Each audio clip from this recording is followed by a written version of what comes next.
एक दिन समुद्र विज्ञानी टॉम और उसका परिवार, उसकी पत्नी जूलिया और 2 बच्चे कैसी और बेन कैरिबियन सागर में एक यॉट यात्रा पर निकले। टॉम और बेन मछली पकड़ने में व्यस्त थे, जबकि कैसी अपने गाने सुनने में व्यस्त थी। इस बीच जूलिया तैरने के लिए समुद्र में उतर गई। अचानक कुछ उसे अजीब महसूस हुआ। जूलिया ने चारों ओर देखा, लेकिन समुद्र शांत ही नजर आ रहा था। फिर भी उसे किसी बड़ी और खतरनाक चीज के आसपास होने का आभास हुआ। इसी समय यॉट के डिवाइस अजीब तरह से काम करने लगे, लेकिन टॉम मछली पकड़ने में इतना मग्न था कि उसने इस पर ध्यान नहीं दिया।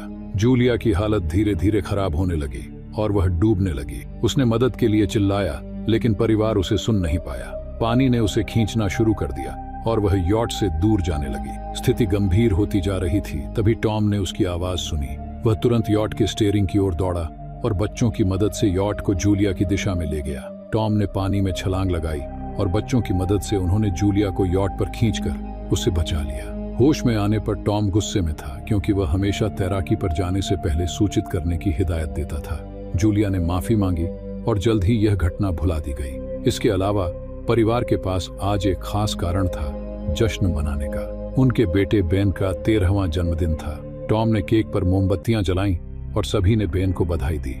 बेन को गिफ्ट मिले और कैसी ने परिवार की एक समूह तस्वीर खींची। उसी समय कैसी के बॉयफ्रेंड का फोन आया। उसने कैसी से तैराकी के बारे में पूछा, लेकिन अचानक उसकी तरफ एक तेज और भयानक तूफान शुरू हो गया। कैसी चिंतित हो गई, लेकिन उसका बॉयफ्रेंड उसे आश्वस्त करता है कि वह सुरक्षित है। तभी फोन की लाइन कट गई। जैसे ही कैसी अपने माता पिता को जमीन पर उठते हुए तूफान के बारे में बताने की कोशिश कर रही थी, अचानक यॉट पर कुछ जोर के झटके महसूस होते हैं। पूरा परिवार घबराकर डेक की ओर भागता है और देखता है कि विशाल व्हेलों के मृत शरीर यॉट के चारों ओर उभर रहे हैं। टॉम समझाता है कि तूफानों के दौरान कभी कभी व्हेल दिशा भ्रमित हो जाती है, लेकिन ये विशाल जीव यॉट को धकेलते हुए उसके लिए खतरा पैदा कर रहे थे। स्थिति की गंभीरता को समझते हुए टॉम पानी में कूदता है, लेकिन जल्द ही वह घायल होकर यॉट पर लौट आता है। पानी में जाते समय उसने खुद को प्रोपेलर से घायल कर लिया था। जूलिया टॉम के कंधे पर लगे गहरे घाव को टांके लगाकर ठीक करती है और टॉम बताता है कि यॉट की शाफ्ट शायद व्हेल की पूंछ से टकराने के कारण मुड़ गई है, जिससे अब उनके लिए वहां से निकलना मुश्किल हो गया है। बाद में कैसी ने सिग्नल पकड़ने करने की कोशिश की, लेकिन कोई सिग्नल नहीं मिल रहा था। रेडियो से भी कोई सिग्नल नहीं आ रहा था। टॉम ने उनकी बची हुई सामग्री का हिसाब लगाया। उनके पास लगभग 4 दिनों के लिए पानी था और इससे ज्यादा नहीं, लेकिन वह आश्वस्त था कि वे एक शिपिंग मार्ग पर थे, इसलिए किसी न किसी को उन्हें ढूंढना चाहिए। लेकिन तभी बाहर से डरावनी आवाजें आने लगीं। जब परिवार डेक पर गया तो उन्होंने देखा कि आसमान से चमकती हुई वस्तुएं गिर रही थीं। ये वस्तुएं धीरे धीरे यॉट के करीब आती जा रही थीं। खतरे को भांपते हुए टॉम ने जोखिम उठाया और इंजन चालू किया। उसने यॉट को अगली वस्तु से बचाने में कामयाबी हासिल की, लेकिन इंजन अब पूरी तरह से क्षतिग्रस्त हो गया। अगली वस्तु इतनी करीब गिरी कि परिवार ने देखा कि वे धरती के कृत्रिम उपग्रह थे, जो अब नष्ट हो रहे थे। अचानक एक तेज हवा चलने लगी और यॉट के डिवाइस फिर से असामान्य हो गए। परिवार भयभीत होकर यॉट के अंदर छिप गया, जिसे लहरें इधर उधर फेंक रही थीं। उन्होंने लाइफ जैकेट पहन ली और सबसे बुरे वक्त के लिए तैयार हो गए। तभी एक अजीब सी घंटी जैसी आवाज गूंजने लगी, जिससे उनकी नाक से खून निकलने लगा और डरने लगे। टॉम ने तुरंत एक फ्लेयर गन से मदद का संकेत भेजने की कोशिश की, लेकिन यह स्पष्ट था कि वे एक भयानक और अनजानी स्थिति में फंस गए थे।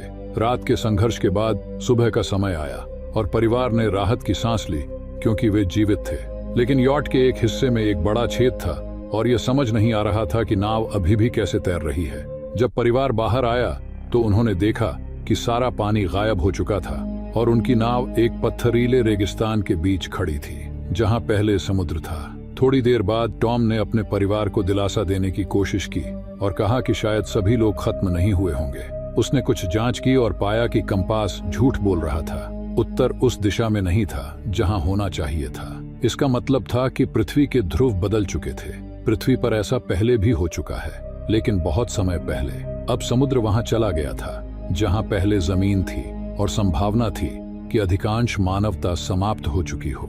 कैसी इस मिस्ट्री घटना को सहन नहीं कर सकी और केबिन में जाकर अकेले रहने की गुजारिश की। जूलिया ने बचे हुए सामानों की सूची बनानी शुरू कर दी, जबकि बेन ने आसमान में रंगीन गुब्बारे छोड़ दिए, उम्मीद करते हुए कि कोई बचाव के लिए आएगा। इस बीच टॉम ने रेडियो चालू किया और सहायता के लिए संदेश भेजना शुरू किया।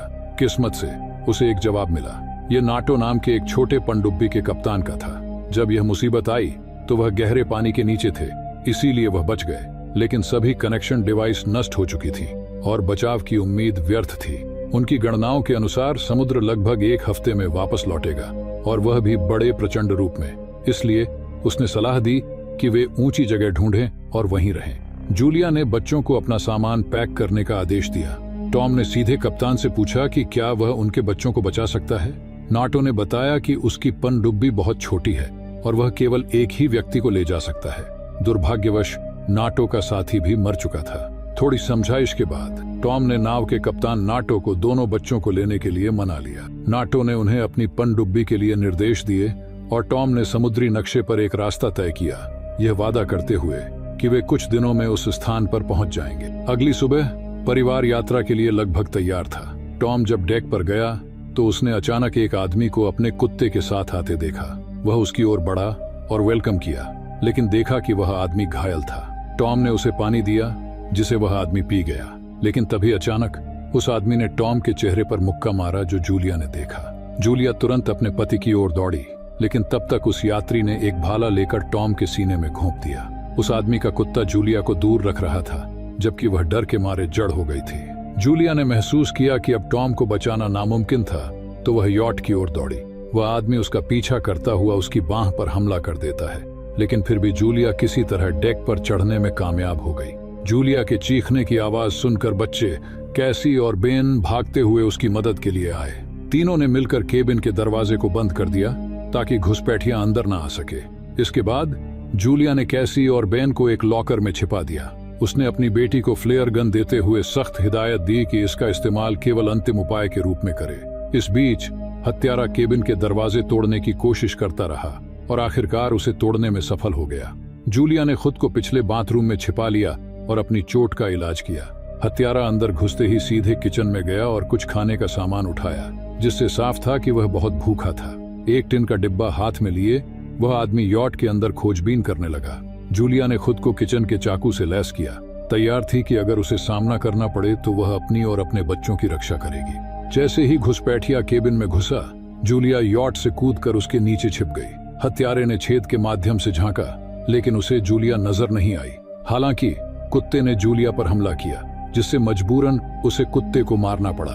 कुत्ते की चीख सुनकर वह आदमी बाहर आया और कुत्ते का शव देखा। इस बीच जूलिया यॉट के दूसरी ओर पोर्ट होल से वापस चढ़ गई, लेकिन सीधे हत्यारे के हाथों में गिर पड़ी। हत्यारे ने उसे बेरहमी से पीटा, सोफे पर फेंका और उसका गला घोंटने की कोशिश करने लगा। ये सब देखकर कैसी को एहसास हुआ कि अब आखिरी उपाय करना होगा। उसने लॉकर्स खोला और फ्लेयर गन से गोली चलाई।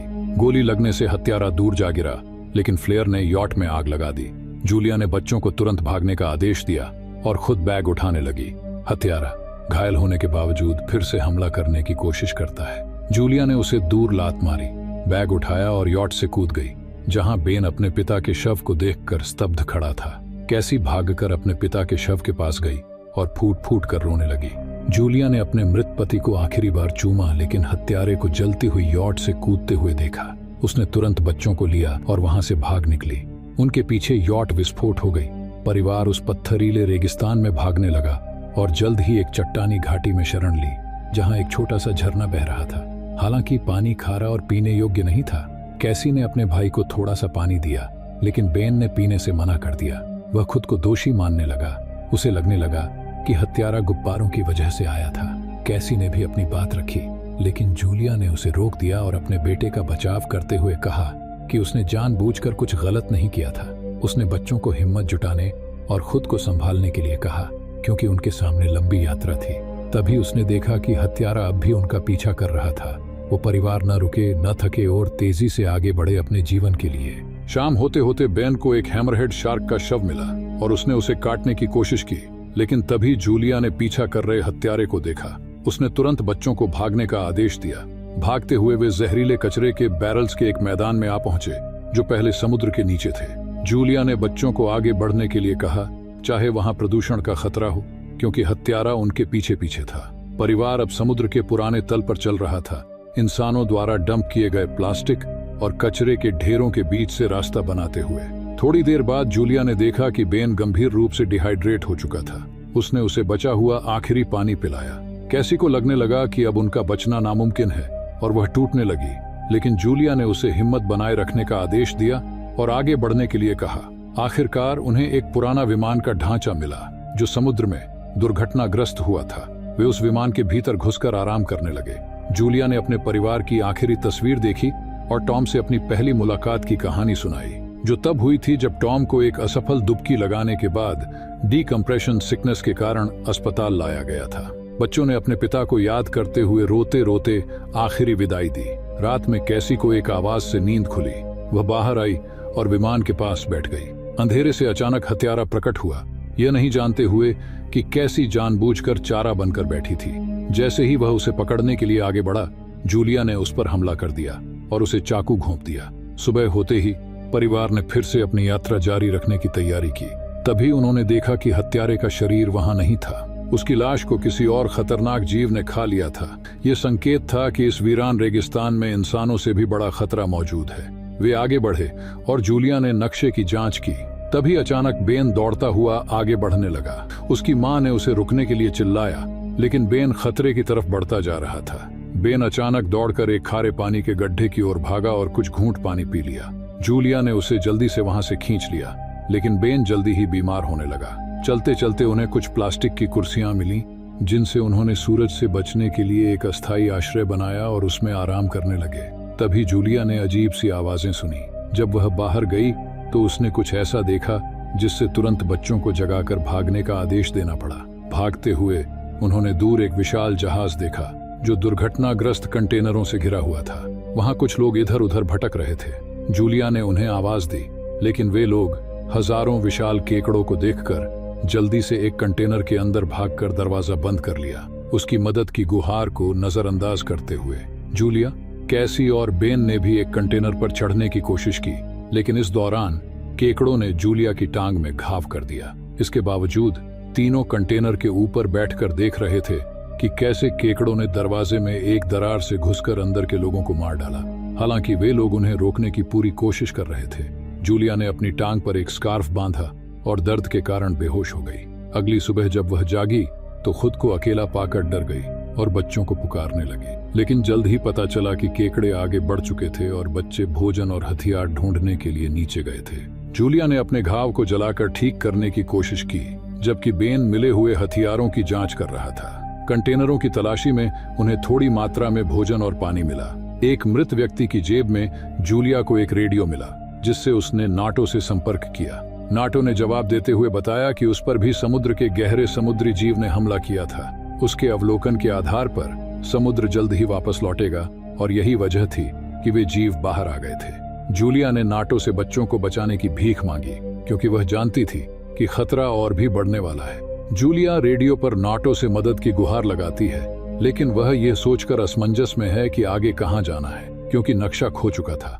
तभी नाटो एक फ्लेयर दागता है और बेन दिशा देख लेता है। परिवार तेजी से उस दिशा की ओर भागता है। थोड़ी देर बाद उन्हें दूर एक पीला पनडुब्बी दिखाई देती है, लेकिन वहां तक पहुंचना मुश्किल होता है, क्योंकि पुराने समुद्र के तल की दुर्गम चट्टानी सतह उनकी राह में थी। कैसी को अपनी मां की केवल बच्चों को बचाने की बात सुनकर गुस्सा आता है, लेकिन जूलिया कोई जवाब नहीं देती और उन्हें तेजी से आगे बढ़ने के लिए मजबूर करती है। उनका सामना एक खतरनाक घाटी से होता है जो जहरीले कचरे से भरी हुई है। रास्ते में एक चट्टान गिरने से वे अलग हो जाते हैं और जूलिया बच्चों से अलग हो जाती है। वह उन्हें आगे बढ़ने का आदेश देती है, लेकिन कैसी रुकने की जिद करती है। जूलिया कैसी से भावुक होकर विनती करती है कि वह अपने भाई को बचाने के लिए आगे बढ़े। आखिरकार कैसी और बेन घाटी से बाहर निकलने में सफल हो जाते हैं और पनडुब्बी तक पहुंचते हैं, लेकिन पनडुब्बी के अंदर कोई नहीं होता। अचानक नाटो गंभीर रूप से घायल होकर पनडुब्बी के पीछे से निकलता है। वह स्वीकार करता है कि अब उसका बच पाना नामुमकिन है और वह उन्हें पनडुब्बी में चढ़ने का आदेश देता है। कैसी अपनी माँ को छोड़ने के बजाय वापस चली जाती है, जो उभरते हुए केकड़ों से लड़ रही होती है। उसके पास गोली खत्म होने वाले होते हैं। कैसी चट्टानों के ऊपर चढ़कर अपनी मां की ओर हाथ बढ़ाती है। वे दोनों किसी तरह पनडुब्बी तक पहुंच जाते हैं, ठीक उसी समय जब केकड़े नाटो पर हमला कर देते हैं और उसे मार देते हैं। परिवार पनडुब्बी में चढ़ जाता है और तभी अचानक समुद्र की एक विशाल लहर क्षितिज पर दिखाई देती है। पानी पनडुब्बी को उठा लेता है और उसे चट्टानों के ऊपर से घसीटता हुआ ले जाता है। जूलिया को पिछले कुछ दिनों की सभी घटनाएं याद आने लगती हैं और वह बेहोश हो जाती है। जब वह जागती है तो पनडुब्बी स्थिर हो चुकी होती है। जूलिया दरवाजा खोलती है और पूरा परिवार बाहर आता है। वे खुद को एक बर्बाद शहर में पाते हैं जहां उन्हें समुद्र की लहरों ने ला छोड़ा था। इसी तरह फिल्म एंड ही जाती है। तो आपको ये मूवी कैसी लगी आप जरूर बताना। मिलते हैं अगली वीडियो में।